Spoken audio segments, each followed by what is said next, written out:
പ്രിയപ്പെട്ട ചേതന, ഭയമാണോ അതോ ആരാധനയാണോ നിന്നോട് തോന്നുന്നതെന്ന് നിർവചിക്കാൻ എനിക്ക് നാളിതുവരെ കഴിഞ്ഞിട്ടില്ല. പൊഴിയാത്ത കണ്ണുനീർ കൊണ്ട് മൂർച്ചയേറിയ നിന്റെ കണ്ണുകളും, ചരിത്രം പിടഞ്ഞു കിടക്കുന്ന നിന്റെ മുടിയിഴകളും, കയ്യിലൊരു കയറുമായി നിൽക്കുന്ന നീയും, ഒരു ചെറിയ പെൺകുട്ടിക്ക് ഏൽപ്പിച്ച ആഘാതത്തിൻ്റെ അളവെത്രയെന്ന് പറയാൻ അറിയില്ല എനിക്ക്.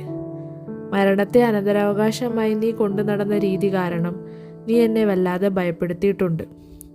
ലോകം നിന്നെ ഒരു കാഴ്ചവസ്തുവും അപമാനവുമായി മാറ്റാൻ ശ്രമിക്കുമ്പോഴും നീ കൊണ്ടു നടന്ന ആ നിർദ്ദയമായ വ്യക്തിത്വം, ആ നട്ടെല്ല്, അതെനിക്കും കൂടെ കിട്ടിയിരുന്നുവെങ്കിൽ എന്ന് ഞാൻ ആഗ്രഹിച്ചിട്ടുണ്ട്. ഒറ്റയ്ക്കിരിക്കുമ്പോൾ നീ എപ്പോഴെങ്കിലും കരഞ്ഞിട്ടുണ്ടോ? മരിച്ചവർക്ക് വേണ്ടിയല്ലാതെ എപ്പോഴെങ്കിലും നീ നിനക്ക് വേണ്ടി പ്രാർത്ഥിച്ചിട്ടുണ്ടോ? അക്രമത്താൽ രൂപപ്പെട്ട ജീവിതങ്ങളിൽ പോലും വാത്സല്യമുണ്ടെന്ന് നീ ഇന്നെന്നെ ബോധ്യപ്പെടുത്തുന്നുണ്ട്. എന്നെങ്കിലും തമ്മിൽ കാണാൻ കഴിഞ്ഞിരുന്നുവെങ്കിൽ ഒരിക്കലും ഞാൻ നിന്നോടൊന്നും ചോദിക്കില്ല. മറിച്ച് നിശബ്ദയായി നിന്റെ അരികിൽ അങ്ങനെയിരിക്കും. അതിപ്പോൾ എത്ര നേരം വേണമെങ്കിൽ പോലും. ഒരിക്കൽ ഞാൻ നിന്നെ കാണുമെന്ന് തന്നെ ഞാൻ പ്രതീക്ഷിക്കുന്നു.